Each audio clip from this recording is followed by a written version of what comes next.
বসো। তোমার আসতে এত দেরি হলো কেন? প্রত্যেক দিন এমন করলে আমার কাছে আর পড়া যাবে না। ম্যাম আমার আম্মুর ভাত বানাইতে দেরি হয়ে গেছে, এই জন্য আসতে দেরি হয়েছে। আব্বু বাজার করে আনছে দেরি করে, আম্মুর আনছে একটু দেরি করে, এর জন্য আসতে দেরি হয়েছে ম্যাম। খাওয়ার কথাটা তো মনে রাখো, পরের কথাটা মনে রাখো না কেন? একটা আল্লাহ একটা দিয়েছে, খাদো। সারাদিন রাস্তায় রাস্তায় ঘুরো, আমি তোমাকে দেখি না? সারাদিন রাস্তায় রাস্তায় ঘুরো, আমি তোমাকে দেখি না? তুমি মনে করছো কি আবার আমার সামনে বেয়াদবি করতেছো? ম্যাডাম আর দেরি হবে না।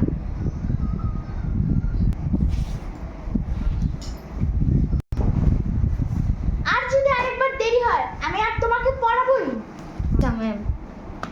এখন বই খুলে তোমাকে যে একটা কবিতা দিয়েছিলাম ওই কবিতা বলো। আজিকার শিশু সুফিয়া কামাল। আজিয়া সুশিয়া কামাল। সুফিয়া কামাল, সুফিয়া কামাল, সুফিয়া কামাল। সুফিয়া কামাল। পুরাটা পড়া দিবি। কালকে তোকে পড়া দিতে বলছিলাম, তুই দিছস? না ম্যাম। তুই আর আমার কোচিং এ আসবি না। না ম্যাম, তো আমি ঠিক মতন পড়া দেবো। তাই পড়া দে।